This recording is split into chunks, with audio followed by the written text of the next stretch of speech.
I'm going to introduce you to somebody who everyone in this room should already be familiar with, and that is Miss Christina Chia, world famous, most fashionable, a speaker in her own right, an emerging author, and someone who attends so many events that I don't think most presidents can't attend that many functions. So I would like a round of applause and a very warm welcome for Miss Christina Chia for her speech and presentation. Please make welcome. Thank you. Thank you, Abdullah, for the very warm and kind welcome. I'm just so honored and it's so much joy to be here today for this double celebration of Miss Lee, her 18th birthday and also her book. So I've known Lee a couple of years ago. You've been an MC and a coach. That's how I know you at that point in your life.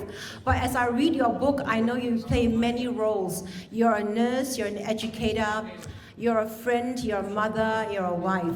So today I've got this honor to lead this section. It is a section to interview her on a Q&A about her book.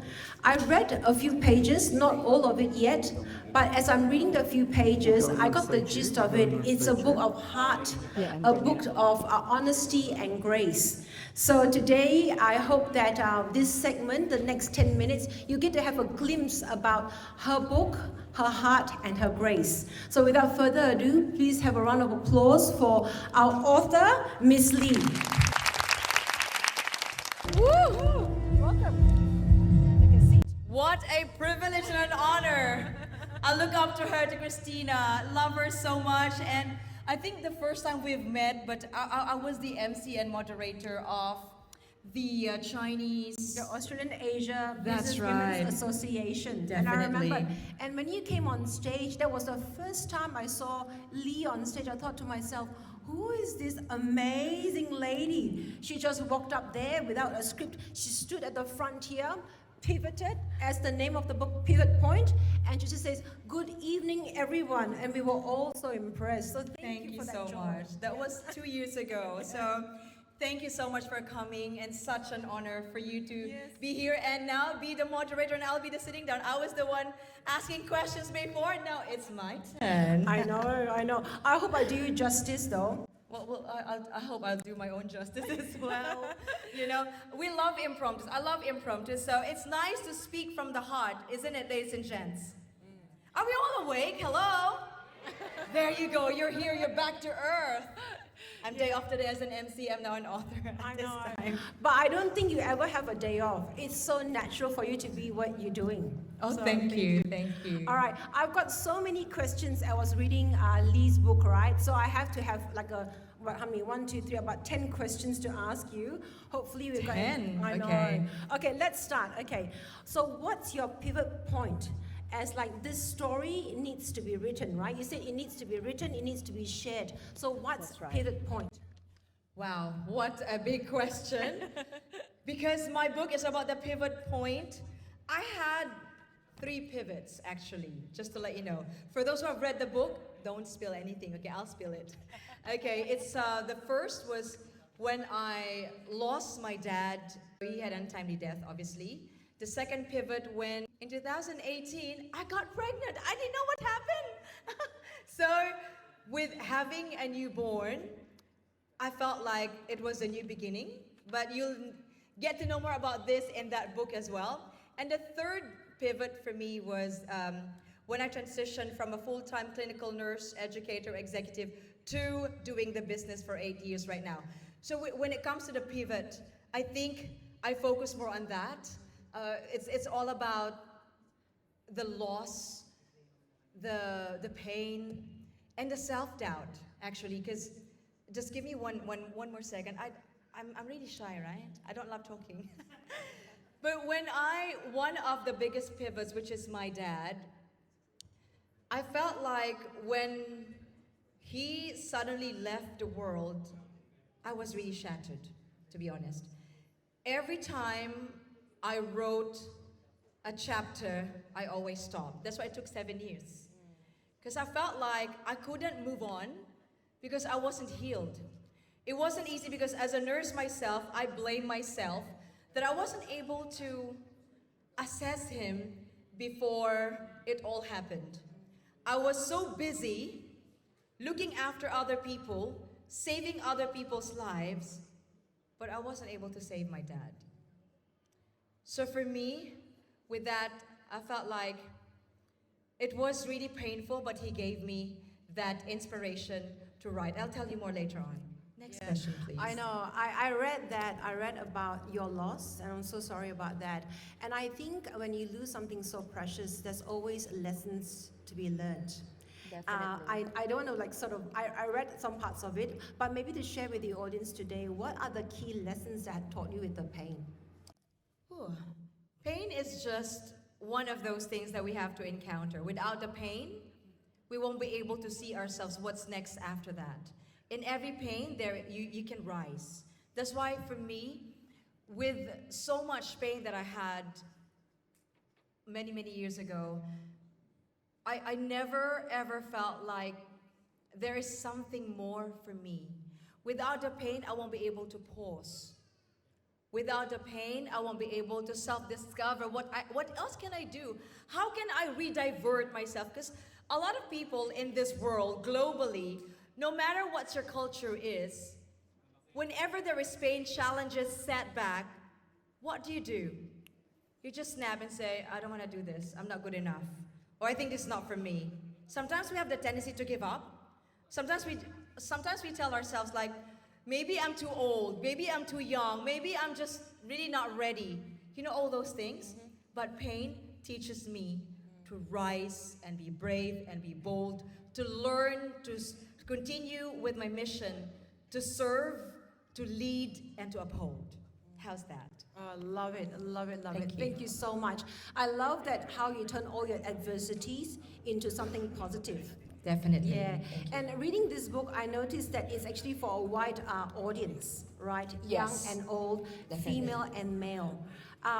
Who is this book really for? Oh, yes. I ask myself, ladies and gents, I've asked myself about this. If I'm going to write a book, because it's not easy to write a book, right? Even an essay of 1,000 words. Who loves writing essays here? Only one in me. One in me. Okay. As a lecturer myself, of course, I always mark, essays and all that. But me writing a book, where do I start? But guess what? Somewhere along the way, that's one of the reasons why it took 7 years, because there's so many things that had happened, and there's so many inspirational people around me, just like you as well.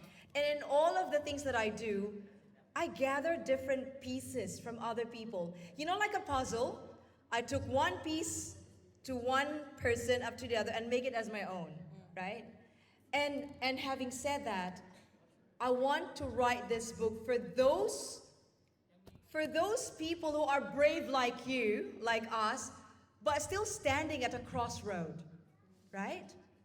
And maybe feeling a bit in doubt or something. But I want you to know that no matter what happens, it's not too late to do anything like this. You are just, preparing for a bigger and brighter future ahead of you. It doesn't matter you are 50 like me, you're 60 or 80, it doesn't really matter. You are ready. It's all about yourself. You need to talk to yourself and really ask yourself, am I ready to take on the challenge? And I did say to myself, of course, I am. And this is for all of you who are brave and who are actually experiencing anything highs and lows. Because for me, every setback is a setup for a comeback. So I think that's really good Oh, for I everyone. love your response. I believe what you say actually is the essence. We are the stories that we tell ourselves. If you think you can't do it, you can't do it. Sometimes it is not the act, it is the energy that you bring along that will make you fulfill your dreams and your wishes. Definitely. And another thing that what I love that came very strong in the book is the perspectives that Miss Lee holds.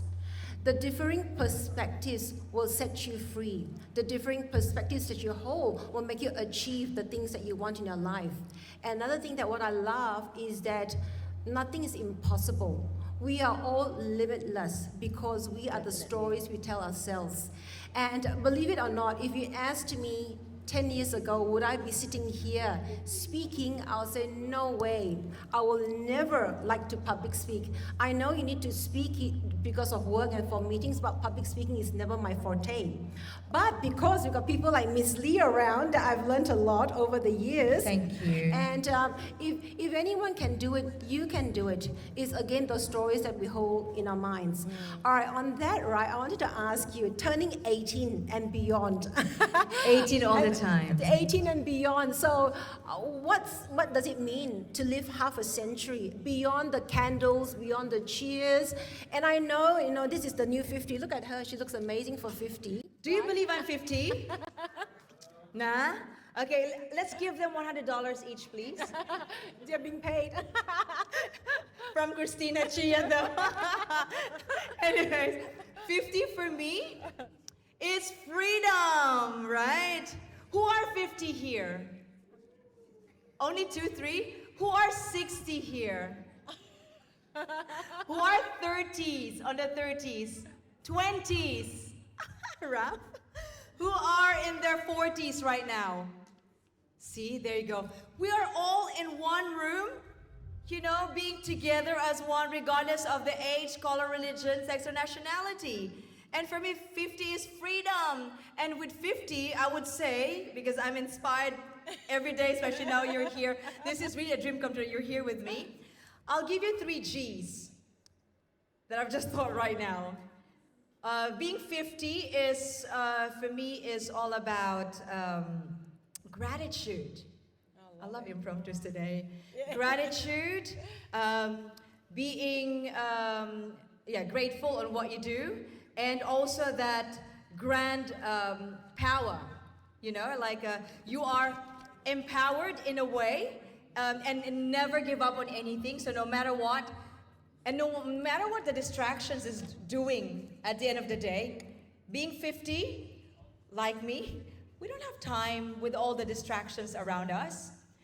Their noise and their distractions does not define your success. So I always say to myself, no matter what they say to me, how they criticize me, whether good or bad, I focus on my vision. I focus on what I want to achieve and be the person who can be an instrument for other people to rise. And that's why you're all here as business people. Can I just stand because I'm too tall? And that's why I've invited a lot of you, because I want you to know that this celebration is not for en grande celebration that I want this party, whatever it is. A lot of people are saying like, are you gonna go to Langham for a big party? No, as 50, as I said, freedom, I had a freedom of choice. I want it to be simple, but I want to be more empowered, to empower more other people. If you want to read every chapter of my book, you will know exactly where I'm coming from. I want you to be like me, that regardless of what's happening, just be there and be the most powerful individual in a good way. So that's me with 50. Thank you. Thank you. I hope I'm making sense. Oh, for sure. And I think it's very clear with your purpose. What we heard is about clarity. What we heard is about intentions, and what we heard is about connections. So I think we should wrap up this segment already because you've spoken a lot without giving away. That's right. And I think today, if nothing else, I hope that you're inspired by Lee's words and by her book. And I believe, like what Abdullah, our MC, had said, there is always a book in everyone. So I may wish you all the very best. May you continue to be motivated, be inspired and empowered to write a book and by Lee and today and by turning 18. Congratulations again. Thank you so honor. much. Thank you. I hope you guys will be able to read my book, because whenever you read my book, it feels like I'm beside you. As a coach myself, right, Christina? It's very interactive, and there is kind of reflection. It seems like you're talking beside your coach, and that's your coach, Lee, by the way. Thank you, Christina, for your time.